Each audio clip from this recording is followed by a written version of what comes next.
Olá, bem-vindos a mais um episódio do Selo Cast. Eu sou a Manuela Selo, host do Selo Cast, e estou aqui hoje com um convidado muito especial para falar de inovação, cidades inteligentes, o futuro, do trabalho, de que as pessoas estão olhando frente a essa inovação e também desafios e oportunidades, o que as cidades podem fazer para ser mais resilientes, nessa frente.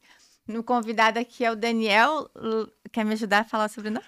Leibniz, uma pessoa muito, essa frente há muito tempo, que vai compartilhar. Daniel, eu estou muito feliz aqui com a tua presença, com a tua disponibilidade em compartilhar teu conhecimento e principalmente em ver que você, além, de trabalhar com essa frente, você não poupa tempo em compartilhar com pessoas e mostrar o quanto a colaboração é importante, tanto em ambientes de ecossistema como fora. Então, primeiro eu vou deixar você se apresentar para as pessoas, conhecer um pouco da tua trajetória e depois a gente começa esses assuntos aqui. Legal, Manuela, é uma honra gigante estar aqui contigo, né? Não adianta só eu falar e não agir como tal, né? Então faz parte da minha rotina, esse partilhamento, essa colaboração. E é uma via de duas mãos, Eu também recebo muita colaboração, muito compartilhamento também nas minhas atividades, Bom, Manuela, assim, eu sou um empresário da área de tecnologia que, algumas décadas atrás, eu comecei a participar de uma forma tímida inicialmente do associativismo.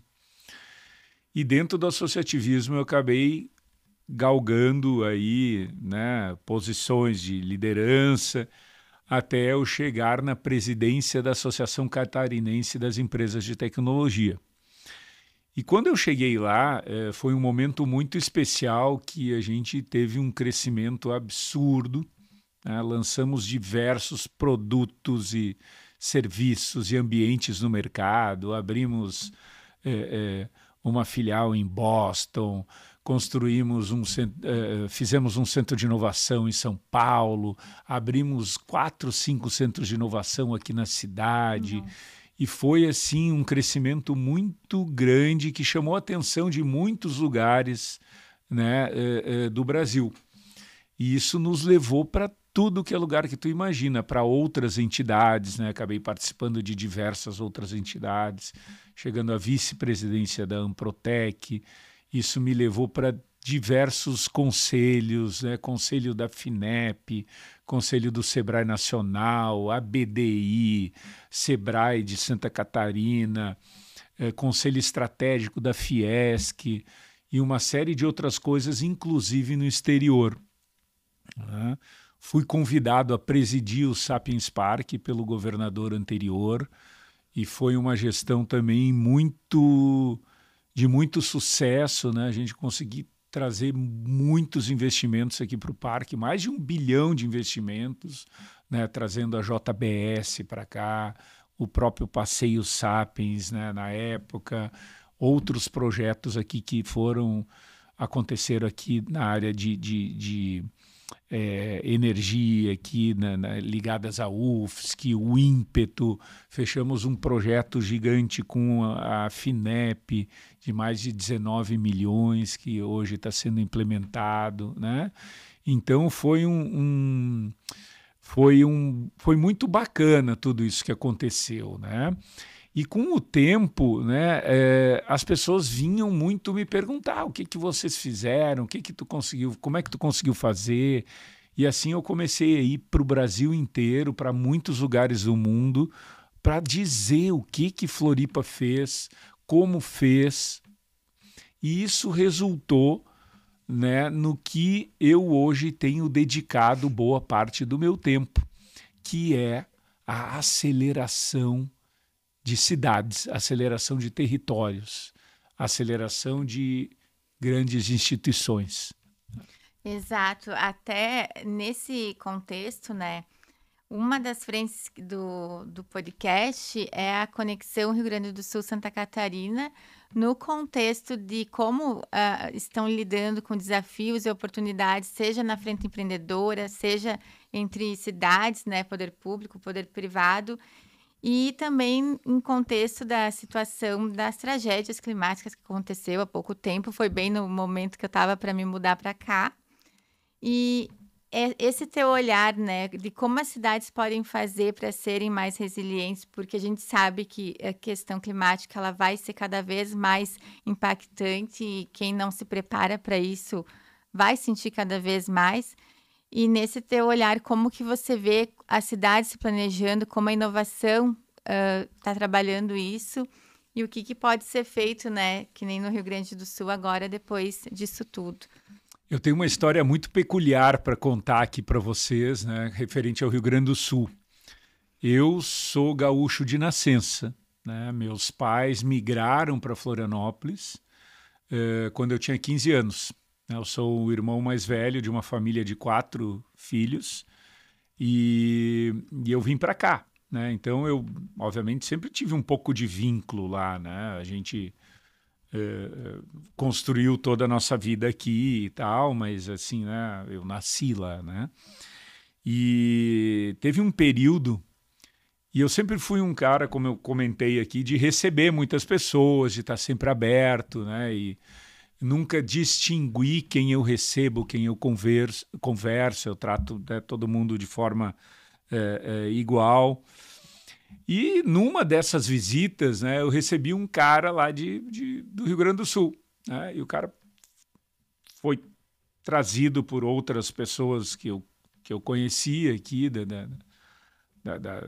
de Santa Catarina, e ele veio para cá e ficou a tarde comigo lá, e eu mostrando as coisas que a gente estava fazendo, os programas. Ele estava com um caderno, anotava as coisas tudo e ficava com uma cara indignada que Rio Grande do Sul estava perdendo muito espaço, muita gente indo embora e etc e tal, muito talento sendo perdido. Beleza, né? Ficou, se despediu, né? Eu sou meio ruim de nomes, assim, nunca fui de decorar assim muito fácil. De repente eu estava de noite lá vendo televisão com a minha esposa e tal, daí eu olhei, olha ali o cara se elegeu governador do Rio Grande do Sul. Era o Eduardo Leite, na época. Assim. Então, foi muito legal que ele mostrava essa indignação que eu acho que pode traduzir, né, o que o Rio Grande do Sul, ao longo dos últimos anos, começou a se indignar e tentar buscar seu espaço que foi perdido ao longo do tempo por N motivos que não vem aqui no caso, né? Não vem aqui ao caso. Mas, assim, foi muito interessante porque aquilo ali já mostrava todo um movimento que lá está sendo criado, né, de realmente levantar isso de novo, né? Então, eu tive a oportunidade, né, Manuela, de ser conselheiro lá no início do Caldeira, quando eles estavam formando as coisas, né? Sou muito honrado, assim, e grato de ter participado de hoje, que é uma instituição que, né, talvez hoje uma das mais conhecidas, né, aí do Brasil, né, pelo movimento e tal. E tenho a oportunidade hoje de trabalhar em outras cidades lá, né? Dentre elas Passo Fundo, fiz um trabalho... Gente boa, né? Terra de gente boa. E fizemos um trabalho também em Rio Grande, que foi bem, bem bacana, assim, né? O que tu me perguntou agora com relação, né, essa relação entre Rio Grande e Santa Catarina? Eu acho que ela não tem nenhuma barreira, mas ela poderia ser muito maior do que é. Sim. Hoje se tem, sim, uma boa convivência, se tem alguns intercâmbios, né? Mas ainda eu penso que ela pode ser muito maior do que é, né? Pode ter muito mais coisas construídas juntos, muito mais coisas que sejam Aprendidas. partilhadas e tal, né? Então eu acho que ambos os lados, né, tem muito que ensinar um para os outros, né? E eu acho que a gente tem uma oportunidade muito grande nesse sentido, né? Com relação a questões climáticas, assim, né? Eu acho que o Sul como um todo, né, enfrenta alguns problemas já há algumas décadas, problemas diversos, né? Desde a estiagem lá em algumas regiões do Rio Grande do Sul, seríssimas, né? Seríssimas, desertificação de algumas áreas, a questão dos tornados aqui no sul do estado de Santa Catarina e, né, ali na divisa com o Rio Grande do Sul, é um negócio que também está ficando muito sério. E as enchentes, né, Manu? Acho que as enchentes, elas talvez são as coisas que marcaram profundamente, né, os nossos povos aqui, né? Santa Catarina teve algumas assim que foram muito marcantes, né? Muito marcantes, né? Então a gente teve Tubarão, e o que evoluíram desde que aconteceu, a gente teve Blumenau, né? E eu penso assim que essas cidades elas se transformaram muito depois disso, né? Se transformaram muito depois disso, né? No ponto de vista preventivo e no ponto de vista de trazer projetos e trazer ações que sobreponham, onde o povo, olha, nós vamos esquecer isso aqui e nós vamos fazer algo agora para comemorar, para exaltar nosso povo, né? Então, por exemplo, a Oktoberfest, que é uma festa gigante, famosa, ela foi criada posterior a uma grande tragédia que foi a enchente que Blumenau sofreu, né? E assim por diante, né? Então, eu acho assim que recentemente teve esse problema muito sério no Rio Grande do Sul todo, né? E eu penso que, além de pensar, né, em coisas de longo prazo, precisa se executar coisas de curto prazo. Exato. Mas as cidades, né, como que elas podem se planejar envolvendo essa frente da inovação para que isso também ocorra, né, de forma mais eficiente, mais rápido e olhando de forma sustentável também, porque a legislação agora que ela está ganhando mais movimento para que o setor público invista nessa frente. Antes não tinha tanto isso, né? Agora esses movimentos estão crescendo também. Mas como que os municípios podem se organizar no sentido de um ator de ecossistema? Porque a gente estava conversando antes aqui, você comentou de municípios e frentes que foram resilientes, a enchente não terminou, ela continua, às vezes ocorre, mas se moldaram à realidade que tem, né? E a geografia nossa, que é propensa também a estar mais à frente com essas questões climáticas, com mais intensidade. E nesse teu olhar, indo nas cidades, ajudando nessa frente, como que você vê a cabeça de gestores em relação a isso? Porque na minha área técnica e de meio ambiente, o que eu percebi com tudo isso foi que antes as tragédias elas aconteciam com um tempinho que algumas lideranças políticas deixavam passar, empurravam com a barriga, porque a memória de muita gente é curta. Então, se tem uma tragédia aqui e demora para acontecer outra, as pessoas, né, não se importam muito, não tem tanta empatia. Mas o que aconteceu com o Rio Grande do Sul, que foi mais pontual em relação... É algo que não aconteceu, não acontecia há muito tempo, né? E não só com isso, mas como você disse, as secas, antes acontecia num período que dava para esconder, mas agora não dá. E o que aconteceu? Eu acho que ficou evidente a falha da gestão pública em frente a várias questões. E isso é a nível estadual, federal, municipal, né?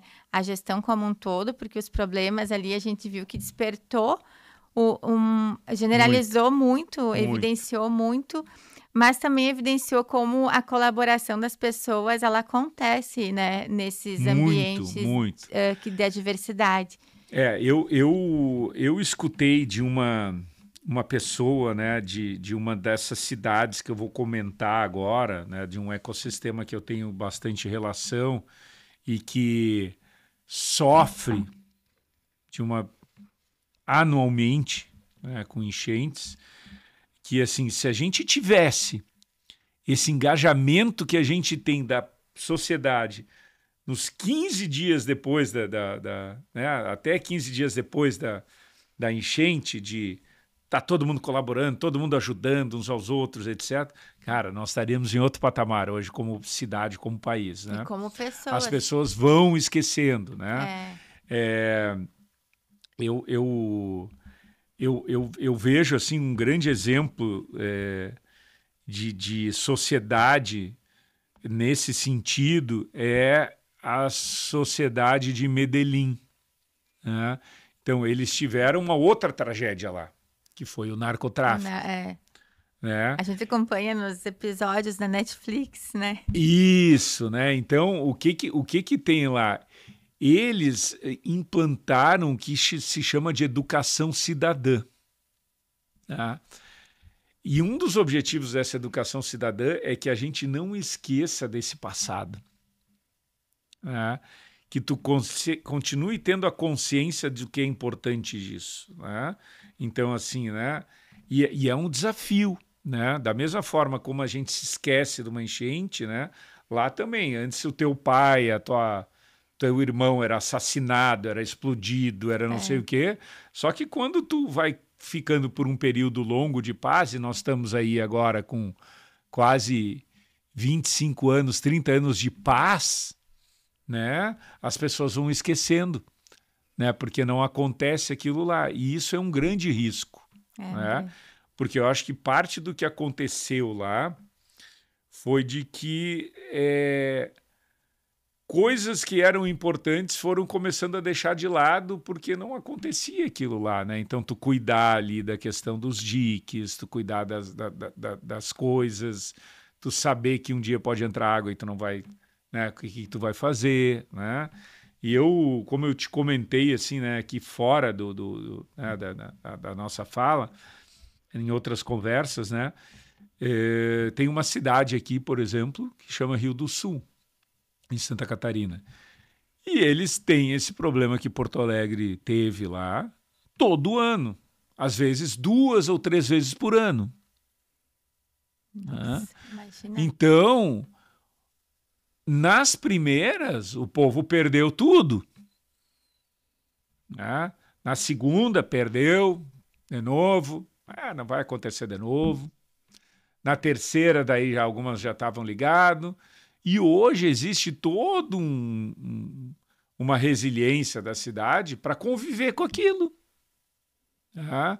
Então, tudo lá é medido pelo nível do rio, né, de acompanhar. Chegou no nível X, as pessoas já tiram os carros da garagem, né, da onde eles estão, colocam para lugares mais altos.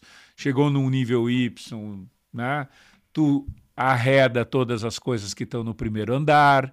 As construções hoje, né? Então, quando tu vai fazer uma casa nova, negócio, em tudo que é lugar tu faz aquela planta bonita, né, no computador hoje. Lá as plantas começam já, como é que fica alagado? Olha só, não tem então como eu vi um projeto agora de uma instituição lá, um projeto lindo, aonde o projeto mostra, ó, quando encher vai ficar aqui, ó, tá? Então vai encher até aqui e pronto, né? Então tu tem todo o sistema de arredar, os primeiros andares dos lugares que estão em área de risco, eles são mais clean, mais coisas que tenha só pedra, cimento e não tanto coisas que vão estragar. Né? Não tanto coisas embutidas, coisas móveis que tu pode levar para cima. Então, as pessoas se adaptaram, né? Sofreram muito, muito. São cascudas hoje, mas elas se adaptaram. E eu acho que talvez essa seja uma das lições, né, que eles podem passar para o povo do Rio Grande do Sul, que vai ter que se adaptar. Sim. E é uma adaptação que envolve até a questão emocional, porque é um trauma, né? Quando a pessoa vive aquilo e não era com frequência, né? Aconteceu, mas foi uma tragédia gigante que afetou até quem não passou por ela.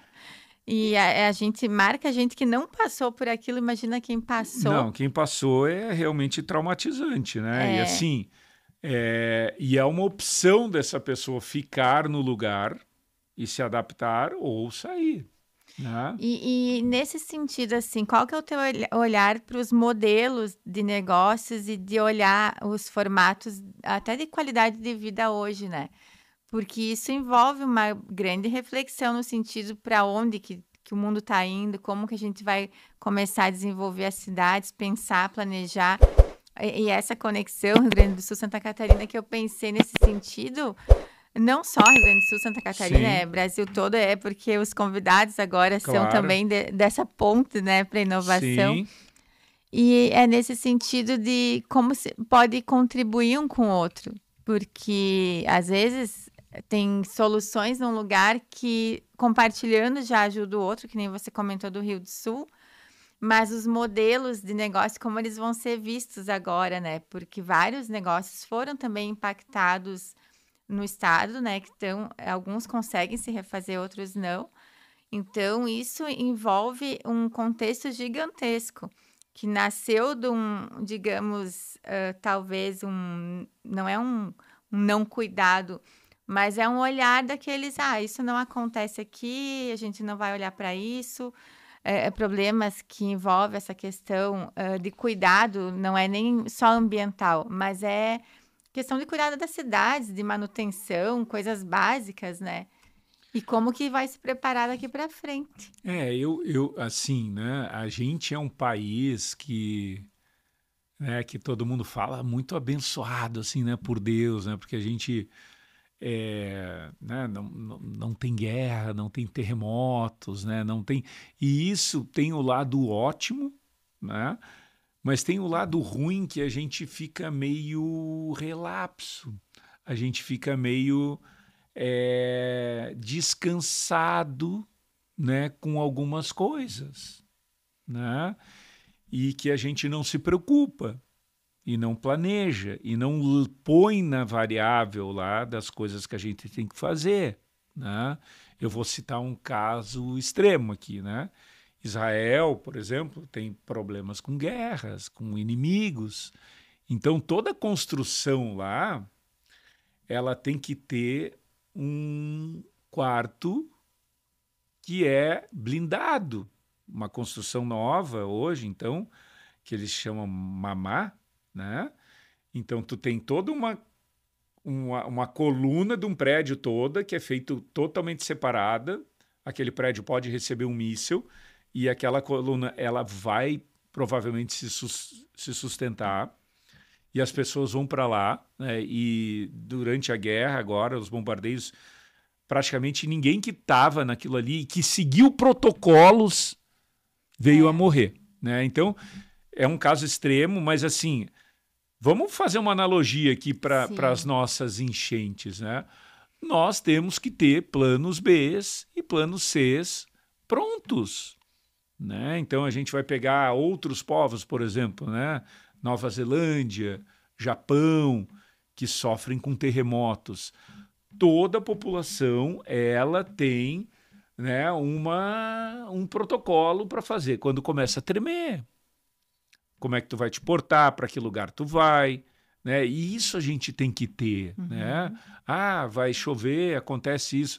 Não, nós temos que ter. Os colégios têm que treinar, né? As famílias, os bairros, né? As igrejas, os lugares comunitários, eles precisam ajudar a treinar essas pessoas. Uhum. E as coisas vão se adaptando. Então, por exemplo, né? Tem uma indústria, né, numa dessas cidades, que ela fez as contas lá. Poxa, ela está num lugar que inunda. Ponto. vale a pena eu sair daqui ou ir para outro lugar? Eu vou gastar 20 milhões para fazer o meu parque fabril de novo. Mas eu tenho aqui uma opção que é os diques no meu terreno. Isso aqui vai me custar 3 milhões. Eles optaram por fazer os diques. Uhum. Então, vai encher e tu vai ficar com aquela ilha ali, né? Então, são coisas que a gente hoje acaba não colocando na conta e que deveríamos colocar. É bem importante, porque você vê várias coisas, né, nas suas viagens, como que Isso, as cidades estão se adaptando, e eu acredito que isso é que nem você falou, é adaptação para resiliência, né. isso, E uma das adaptações agora, indo para um novo assunto que a gente também comentou, que eu acho importante falar, é sobre o futuro, né, do trabalho, a inovação, sobre os jovens, como que vai ser vista a tecnologia, como que ela é promissora, mas como que a gente comunica que ela é e o que que é a inovação e a tecnologia, porque às vezes a gente fala dessas palavras e todo mundo pensa que é algo que envolve, que a inovação só envolve tecnologia, mas não, né? A inovação é, às vezes, é uma forma nova de fazer algo, de. É, eu costumo falar assim que a gente vendeu muito mal a inovação aqui no Brasil, né? A gente vendeu que a inovação ela é aquilo que aquele menino, aquela menina que estão atrás de um computador, né? E que é o foguete, que não sei o quê. E na verdade, né? A inovação ela tá na rua, ela tá onde estão os nossos problemas reais, onde as coisas estão acontecendo, né? Estão na fila do hospital, na mobilidade urbana, no transporte público. uhum, Como é que a gente resolve esses os problemas, né? problemas Como é que a reais. gente melhora isso, né? Então, ela é muito mais abrangente do que uma coisa tecnológica. Às vezes é um processo e etc. E quem que tem mais capacidade para resolver isso? No meu ponto de vista, é quem vive esses problemas. Uhum. E a partir do momento que a gente vende a inovação como algo só tecnológico, a gente acaba deixando de fora muitas pessoas que têm uma capacidade enorme de inovar e que muitas vezes não são escutadas nesse meio, né? E indo para a tua pergunta, assim, né, com relação à juventude, né, a gente hoje tem um grande desafio, não só no Brasil, Rio Grande do Sul, Santa Catarina, como no mundo inteiro, que é conseguir ter mais pessoas para trabalhar nessa área, né? É uma área bem atrativa e bacana. Mas a gente trabalha, né, isso com cursos, com divulgação e etc. Mas hoje tem uma outra questão, Manu. Eu sou pai de duas crianças, uma menina de 14 e um menino de 10, e eu sempre tive uma dificuldade enorme de conseguir explicar para eles o que que eu faço, cara. O que que o papai faz? O que que ele trabalha, né? Assim, uma coisa, poxa, beleza, sou empresário, mas o que que tu faz, pai? Assim, né? E isso é uma dificuldade muito grande que eu vejo em todas as pessoas que trabalham com tecnologia. Porque as nossas profissões hoje são muito novas, são muito diferentes, né? E a gente tem essa dificuldade de explicar para eles, né? E de uma forma como tu explicar, tu vai criar uma atratividade também, porque eles se espelham muito na gente, Sim. né?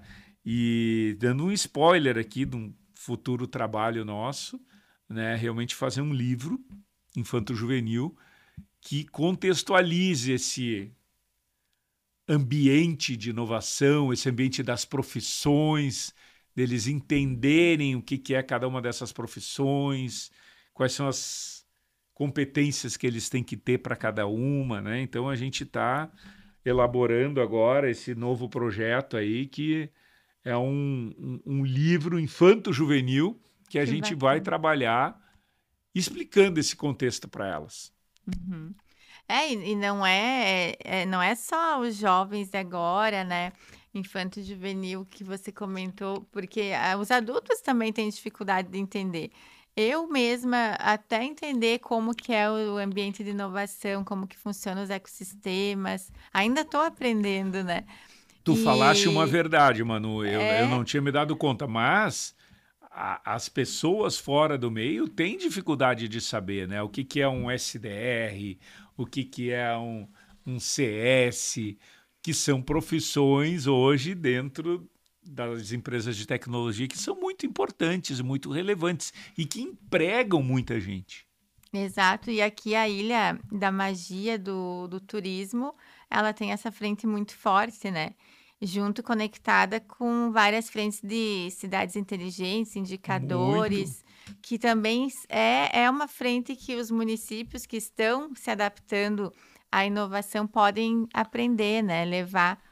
É, a inovação ela é uma grande ferramenta de transformação das cidades. É uma grande ferramenta de não só do ponto de vista infraestrutura, de ambientes, mas como a mudança nas pessoas. Tá? Exato. Porque aqui, o que mais bonito assim, que teve aqui em Floripa, né? Foi a quantidade de pessoas, não filhinhas de papai, que ficaram ricas. Né? Jovens que vieram de outro lugar, que moraram numa república, que faziam um estágio, né, para pagar suas contas e que depois abriram uma startup, etc., começaram a trabalhar e ficaram ricas. Nós temos milhares dessas aqui.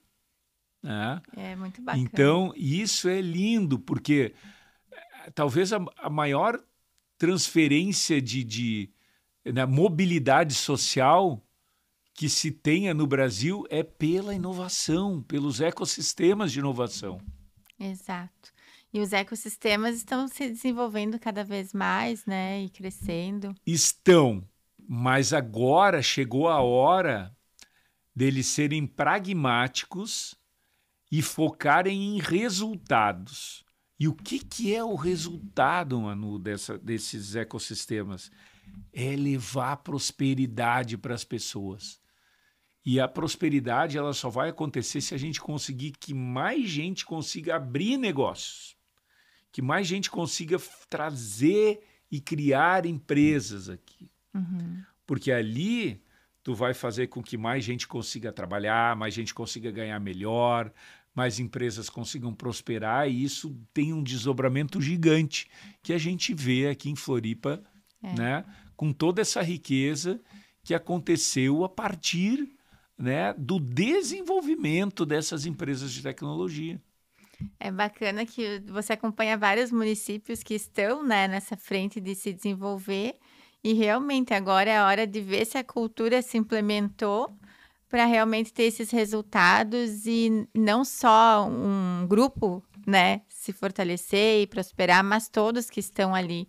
E eu acho que é esse que é os desafios dos ecossistemas, né. Esse é o grande oportunidade que um ecossistema pode trazer para uma cidade, né? Então, são pessoas, né? Então, por exemplo, eu hoje trabalho lá com o governo do Amapá, para citar um cliente. E lá é lindo de ver, né, como o ecossistema de inovação tem transformado aquela sociedade.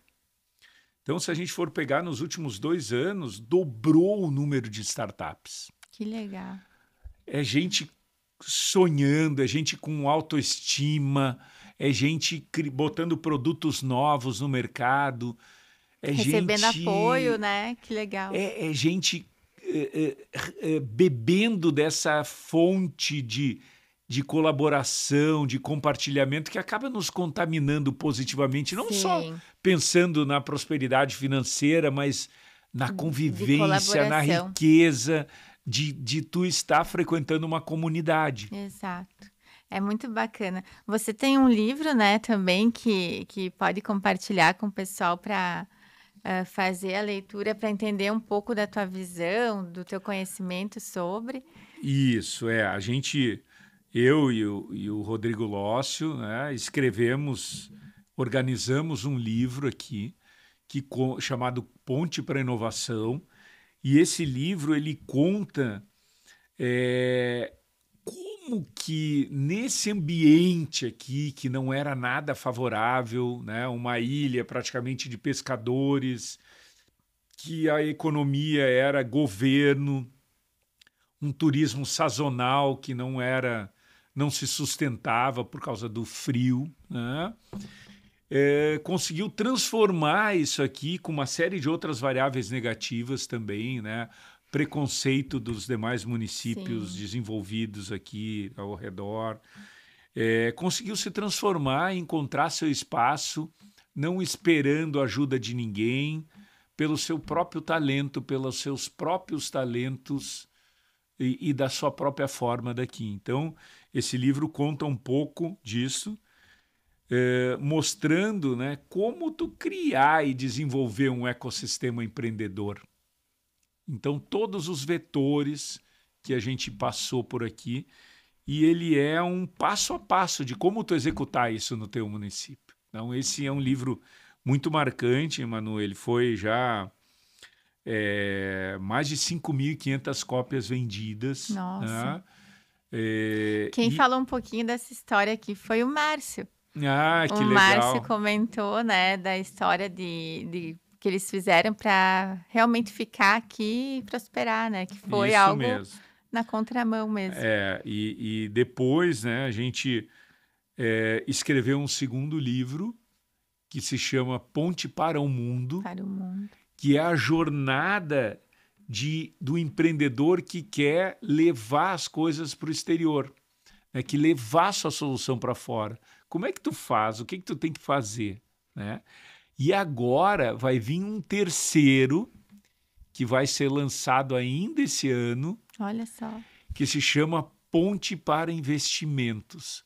O livro vai ser 100% escrito por mulheres na área de investimentos. Que bacana, olha só quantas frentes, né, atuando. Vai abrindo o leque, né, e isso é muito bonito, né, e vão ser 3 meninas, né, que estão capitaneando essa escrita. Esse Infanto Juvenil que você comentou, ele nasceu assim por conta dos seus filhos, que você viu a necessidade e a história dele a gente, na verdade, nasceu dessa provocação minha, né, de como colocar isso no papel e tal. E daí o Rodrigo Lócio também daí trouxe outras ideias aqui que a gente vai fazer na contextualização disso, de criar os personagens das profissões em ambientes aqui da ilha, né? E da nossa editora também, a Letícia, que hoje já é uma co-criadora aí de todas as coisas, né? Que bacana. A gente está se encaminhando para o final. Eu vou deixar você. Não sei se quer compartilhar alguma mensagem, deixar aqui algum recado, até divulgar quando que vai Legal. sair, né? O teu livro, o próximo livro. Eu queria deixar assim como um recado assim, né, para quem está nos assistindo aqui, né, a importância para o desenvolvimento, né, de uma cidade, de uma instituição, de uma governança, de uma orquestração, das pessoas conseguirem se organizar, né? Acho que num primeiro momento tu tem que se sentir pertencida ao teu ambiente, tu tem que ter uma atitude colaborativa, uma atitude de aprender a compartilhar as coisas. E quando tu tem essa forma de pensar, né, de que esse atuar em coletivo, de um ajudar o outro, de um estar trabalhando aqui, né, e colaborando para o bem comum, isso é mágico, né? Então, assim, se na tua cidade hoje está cada um atirando para cada lado, está cada um buscando de forma individual as coisas, isso vai ser muito ruim, né? Vai ser muito ruim de médio prazo, né? Tu até pode prosperar de forma individual, mas quando o teu contexto, o teu arredor não está prosperando também, isso vai ser até um problema para ti. né? Então, a minha mensagem final aqui, ela vai nesse sentido, né? De que é importante, né, ter a humildade de deixar egos e vaidades de lado e conseguir sentar todo mundo da tua comunidade numa mesma mesa e pensar num futuro, construir esse futuro junto. Isso é muito maior do que diferenças ideológicas, diferenças partidárias e de qualquer ordem que for, porque a gente precisa ser humilde de trazer assuntos relevantes e pensar não no curto prazo, mas naquilo que tu quer deixar para os teus filhos, futuros netos, né? Como cidade, como sociedade. Ai, muito bom, muito ótimo. Tuas redes sociais para o pessoal te seguir, ver os conteúdos que você compartilha, né? Que é muito importante. Pessoal, olha, eu tenho procurado todo dia compartilhar um conteúdo, né, um conteúdo importante na área de desenvolvimento de inovação, de territórios, de coisas interessantes. Então, a minha rede, né, o Instagram é daniel.leibniz, @daniel.leibniz. Eu acho que depois vocês podem colocar aí embaixo. Isso. Né? E o meu LinkedIn é Daniel Leibniz também. Né? Todo dia vai ter um vídeo lá, vai ter uma dica, vai ter um conteúdo legal. E me procurem por lá, eu respondo todos os comentários, todas as perguntas e dúvidas que vocês têm. Muito obrigado, Manu. Foi uma honra estar aqui contigo. Eu que agradeço. Esse, então, foi mais um episódio do Selo Cast. Convidado Daniel, muito especial, que a indicação no início, né, foi do Roberto Rabelo, um amigo, parceiro legal. Muito querido. E eu agradeço muito porque a gente se conectou aí nas frentes de olhar, né? Isso. E deu certo, né, Manu? Deu certo. No fim do dia deu certo. E mais coisas você trazendo aqui agora. Fiquem ligados, então, nos próximos episódios.